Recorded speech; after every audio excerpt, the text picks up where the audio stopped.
Efectivamente, el Ministerio Público requiere la prolongación de la prisión preventiva por el plazo de 6 meses contra los imputados Gerardo Edwin Flores Salazar y Luis Giancarlos León López, medida coercitiva que le fue impuesta por el plazo de 9 meses y que vencerá el día 3 de noviembre del 2020.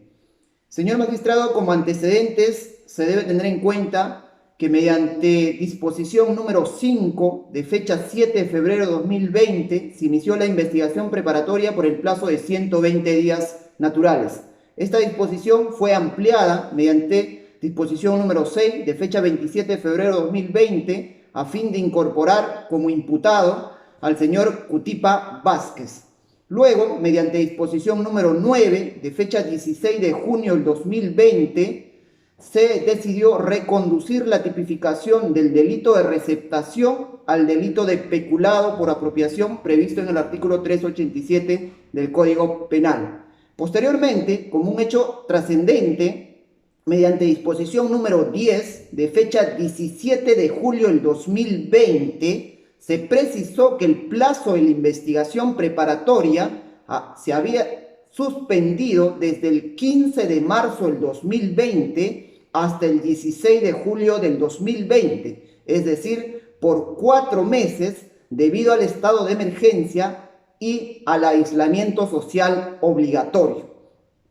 Por lo tanto, el nuevo plazo de la investigación preparatoria se estableció que vencía el 8 de octubre del 2020. Antes del vencimiento de este plazo, mediante disposición número 13 de fecha 23 de septiembre de 2020, el Ministerio Público ha procedido a prorrogar la investigación preparatoria por el plazo de 60 días, computados desde el 8 de octubre del 2020. Por lo tanto, el plazo de la investigación preparatoria vencerá el 7 de diciembre del 2020. Señor magistrado, para la prolongación de la prisión preventiva debemos tener en cuenta que la finalidad de esta medida cautelar es garantizar la eficacia del proceso o se constituye como un mecanismo de defensa del proceso, que necesita ser garantizada justamente porque es el instrumento válido para la aplicación del derecho. Por ello es que la ley, en el artículo 274, permite su prolongación.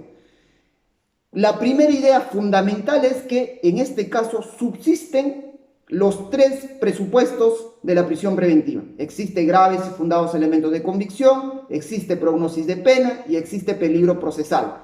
Estos temas incluso han sido discutidos en 2 audiencias de cese de prisión preventiva, el primero de 25 de junio de 2020 y el 30 de junio de 2020, propiciados por ambos imputados, bajo el argumento que se había desvanecido la sospecha grave o sospecha fuerte y el peligro procesal. Los 2 ceses de prisión preventiva fueron declarados infundados y confirmados por la Sala Superior. Muy bien, ahora, los presupuestos materiales para proceder a la prolongación de la prisión preventiva están previstos en el artículo 274, inciso 1 del Código Procesal Penal. Primero, dice que se procederá a la prolongación cuando concurran circunstancias que importen una especial dificultad, un criterio. Segundo, dice, o prolongación de la investigación. Estos 2 criterios van a ser invocados por el Ministerio Público. Especial dificultad y también prolongación de la investigación. Y luego, el segundo presupuesto material es el peligro de fuga, ya sea en su vertiente de fuga u obstaculización.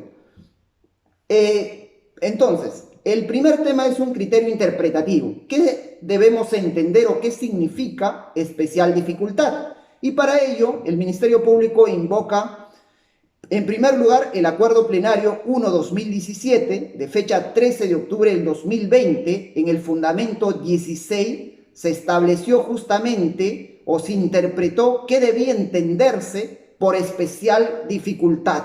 Y se dijo que era un suceso, una incidencia, una eventualidad que dificulta la investigación. Debe tratarse, señaló la Corte Suprema, de circunstancias fuera de lo habitual y normal. Luego, también invocamos la casación 147-2016 Lima, de fecha 6 de julio del 2016, que también interpretó qué significa especial dificultad.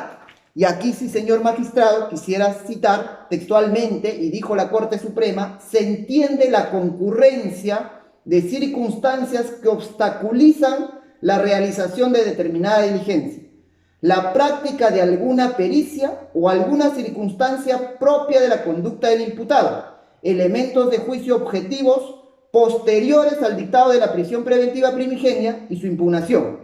Y esto es un dato importante, señaló la Corte Suprema, la ley no establece que deban excitar nuevos elementos o actos que sustentan este requisito, pues el juez al momento de determinar el plazo de la prisión preventiva pudo no tener en cuenta en su real dimensión estas particularidades que dan complejidad al caso. Entonces, bajo este criterio, en primer lugar, el Ministerio Público plantea que esa especial dificultad está constituido por el estado de emergencia y el aislamiento social obligatorio, que fue un hecho imprevisible, fuera de lo habitual, fuera de lo común, que no es atribuible a ninguna de las partes y es un hecho objetivo y notorio que impidió la investigación a cargo del Ministerio Público. Durante ese plazo del 15 de marzo al 16 de julio no se pudo realizar ningún acto de investigación y es por ello que el Ministerio Público considera que este hecho debe ser valorado o calificado como una especial dificultad. En segundo lugar, señor magistrado, la ley también establece que se atiende a la prolongación cuando existe una prolongación de la investigación no prevista al inicio. Y aquí el Ministerio Público plantea tres argumentos concretos. En primer lugar, el imputado León López, el 6 de febrero de 2020, declaró en la comisaría respecto a esta investigación. El 7 de febrero del 2020, al día siguiente, el imputado se le hizo escuchar un audio.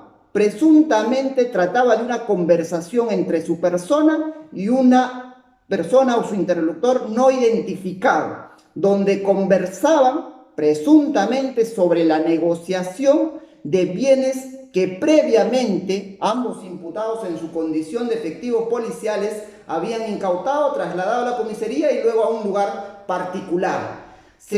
Al imputado se le preguntó en su declaración si reconocía esa conversación y dijo que sí recordaba haber mantenido una conversación de esa naturaleza. Y cuando se le hizo escuchar el audio, señaló que recordaba la conversación, pero que no podía precisar su voz, que en todo caso se debía hacer una pericia. Luego, el 10 de febrero de 2020, se llevó a cabo la audiencia de prisión preventiva. Entonces, desde este momento, cuando el imputado conocía de este elemento de convicción, este audio, nunca cuestionó su legitimidad o legalidad.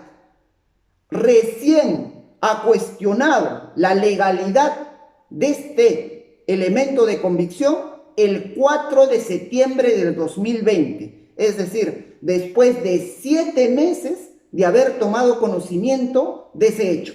No lo cuestionó en la prisión preventiva ni los días posteriores, no lo cuestionó durante todo el estado de emergencia ni inmediatamente levantado esto, sino el 4 de septiembre de 2020 interpuso una tutela de derechos, la cual fue declarada infundada. Pero este acto de cuestionar ese elemento de convicción ha dado origen a un acto de investigación que no estaba previsto al inicio, porque el Ministerio Público consideró o actuó bajo la presunción que era un medio de prueba lícito, que no lo habían cuestionado ninguna de las partes. Ha dado origen que mediante disposición número 13, de fecha 23 de septiembre de 2020, se disponga que ese audio sea remitido a la Gerencia de Peritajes del Ministerio Público, previa coordinación con los peritos correspondientes, a fin de determinar con grado de probabilidad y conocimientos técnicos si proviene de una interceptación telefónica o ha sido grabado por el interlocutor.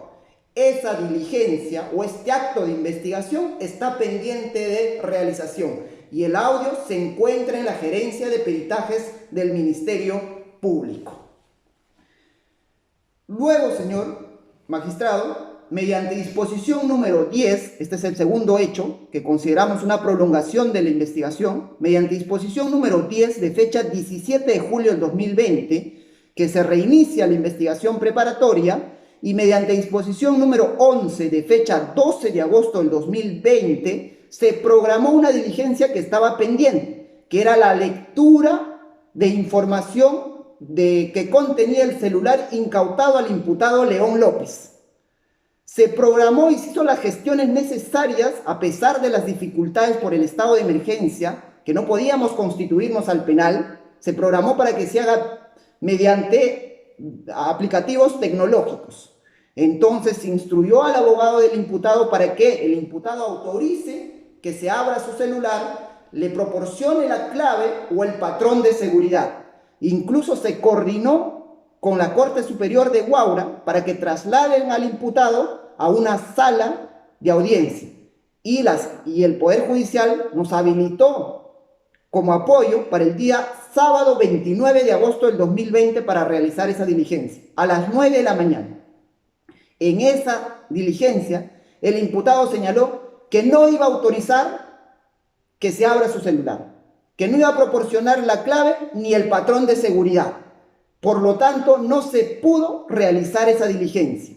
Este hecho, propiciado por el imputado, dio lugar a que el 31 de agosto del 2020, inmediatamente, se formule un requerimiento justamente para que el juzgado autorice que se extraiga la información pertinente o útil del celular del imputado, para que se haga un acto de búsqueda de pruebas. El juzgado resolvió mediante resolución número 3 de fecha 24 de septiembre de 2020. Y en esa resolución sugirió que esta diligencia técnica se lleva a cabo, de ser posible, o de considerarlo el Ministerio Público con apoyo de la Policía de Alta Tecnología, motivo por el cual se realizó las gestiones necesarias con esta unidad policial, pero mediante oficio número 171/2020, de fecha 15 de octubre de 2020, esta unidad policial señaló que no se iba a poder realizar la diligencia con la premura necesaria. ¿Por qué? Porque tenían como 3.000 celulares a la espera para realizar la misma diligencia. Y dijo, el Ministerio Público programó esta diligencia para el 22 de octubre de 2020 y señaló que no se iba a poder realizar esa vez, en esa oportunidad, porque había 3.000 celulares esperando. En todo caso, deberíamos esperar el turno correspondiente. Pero como se trata de una diligencia con reos en cárcel, el Ministerio Público realizó las gestiones con la gerencia de peritajes del Ministerio Público, con fecha 20 de octubre de 2020. La gerencia de peritajes del Ministerio Público programó la diligencia correspondiente para el 30 de octubre del 2020, es decir, para este viernes que ha pasado.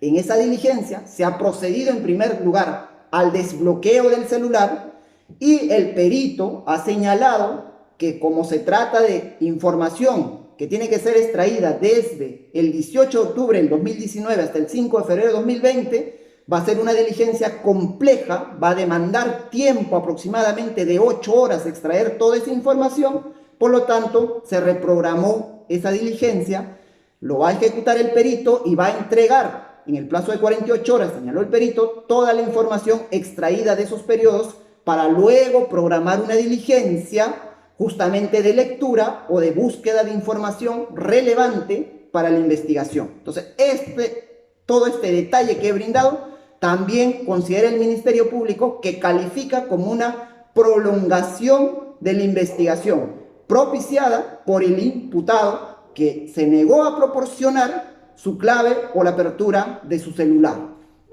Y por último, señor magistrado, otra circunstancia que también pide que se evalúe el Ministerio Público es que el Ministerio Público, luego de formalizar la investigación el 7 de febrero de 2020, el 20 de febrero de 2020 formuló al juzgado un requerimiento de levantamiento del secreto de las comunicaciones de 6 personas y 7 números telefónicos que estaban involucrados en la presente investigación. La resolución de este requerimiento se ha realizado mediante resolución número 5 de fecha 31 de agosto del 2020. Pero este tiempo no puede ser atribuido al Ministerio Público, al juzgado ni al imputado, sino que se debe también a esa especial dificultad que estamos argumentando que significó la declaratoria de emergencia. Se suspendieron los plazos, no se resolvió más que cuestiones urgentes. Y además, aun cuando el juzgado lo hubiera resuelto en estado de emergencia, ninguna de las empresas de telefonía atendía durante la cuarentena que se declaró en ese tiempo. Por lo tanto, también esto consideramos que significó una prolongación de la investigación, puesto que recién, del 31 de agosto del 2020, se ha procedido a solicitar la información a las empresas de telefonía y las empresas Movistar, Claro y Vitel han informado o han remitido la información respectiva el 13 de octubre del 2020 y la empresa Entel el 19 de octubre del 2020. Entonces, ahora se cuenta con toda la información, incluso ha derivado algunos actos de investigación a partir de esa información y también está pendiente de analizar, procesar y filtrar esa información y ponerle en conocimiento a todos los afectados y también al órgano jurisdiccional. Entonces, para el Ministerio Público, estos tres hechos concretos constituyen o califican como prolongación de la investigación que ameritan la prolongación de la prisión preventiva. Además, se debe considerar que debido al estado de emergencia sanitaria, no hay un efectivo despliegue de la investigación porque existen muchas limitaciones al respecto, hechos notorios. El segundo presupuesto, señor magistrado, en cuanto al peligro procesal, también ya ha sido determinado que se debe evaluar justamente en la casación 147-2016 y justamente se señala que dice, no se establece en función a un reexamen de lo ya resuelto en la prisión preventiva a propósito del peligro procesal, sino sobre la base del análisis sobre si dichas condiciones subsisten o se mantienen. Y para el Ministerio Público, todas las condiciones que determinaron el peligro procesal al inicio del proceso se subsisten e incluso han aumentado. Y estos temas también ya fueron debatidos en las dos audiencias de cese de prisión preventiva de fecha 25 y 30 de junio del 2020. En aquella oportunidad, los dos imputados plantearon el cese invocando como uno de los motivos el desvanecimiento del peligro procesal. Pero, como señalé, el juzgado declaró infundado y han sido confirmados por la sala. Un hecho trascendente que se evaluó aquí fue que el 9 de junio del 2020 declaró vía prueba anticipada una testigo importante o la testigo determinante del caso, la señora Gladys Campos Llerena, que fue la intervenida y en cuyo domicilio se encontró los bienes que fueron incautados por los imputados que el Ministerio Público les está atribuyendo que se apropiaron. Bien, esta testigo en esta audiencia, cuando concurrió a declarar, relató o respondió a todos los hechos precedentes. Señaló que habían llegado a su domicilio, que encontraron la mercadería, que llegaron los imputados, que le trasladaron a la comisaría. Señaló todos los hechos posteriores, que permaneció en la comisaría, que estuvo con los imputados, que le hicieron llamar al presunto, entre comillas, dueño de la mercadería, y lo único que varió fue cuando dijo que no le habían solicitado dinero. Eso fue el único dato que varió la testigo, sin ninguna explicación o con una explicación inverosímil. Dijo que estaba nerviosa aquella vez que lo había dicho. Cuando el Ministerio Público lo confrontó con su versión primigenia, brindó esa respuesta. Este hecho fue evaluado por el juez en su oportunidad y determinó que no ameritaba el cese de la prisión preventiva. Y además acreditaba un hecho más. Lo digo ¿por qué? Porque acreditaba el peligro procesal. Porque ese día, horas antes, la testigo de concurrir al Ministerio Público, desde donde se iba a conectar para declarar, envió mensajes a la abogada de la unidad de víctimas y testigos. Le dijo en mensaje WhatsApp: los imputados me han puesto un abogado, me ha buscado un abogado en mi domicilio para coordinar mi declaración, Por favor, no digan nada. Tengo miedo, tengo hijas. Usted sabe, estoy yendo a la fiscalía, pero me está acompañando un abogado que ellos me han puesto. Y la abogada de víctimas y testigos informó ese hecho a la fiscalía y efectivamente la testigo se presentó a la fiscalía con un abogado que dijo que en ese momento que era su abogado, se identificó, pero declaró solo. Entonces, este hecho que también fue evaluado en esas audiencias de cese de prisión preventiva, el Ministerio Público considera que intensificaron el peligro procesal justamente en su vertiente de peligro de obstaculización. Luego, señor magistrado, también se evaluó y subsiste hasta este momento que la prognosis de pena ha aumentado, la gravedad de la pena ha aumentado. Inicialmente a los imputados se le atribuyó los delitos de cohecho y delito de receptación, que hacían una prognosis de pena de 13 años 4 meses. Ahora, al haber sido reconducido ese delito de receptación al delito de peculado, se hace una prognosis de pena de 15 años y 4 meses. Ese hecho, ese dato también fue evaluado y también intensifica el peligro en su vertiente de peligro de fuga. Y por ello también subsiste hasta la actualidad. En ese sentido, señor magistrado, el Ministerio Público considera que subsisten los peligros de fuga y peligro de obstaculización, que fueron identificados al inicio del proceso, que no fueron desvirtuados en las dos audiencias de cese de prisión preventiva y que de ahí para aquí no ha variado ningún dato. Y como señalé, la medida cautelar de prisión preventiva debe garantizar la integridad del proceso.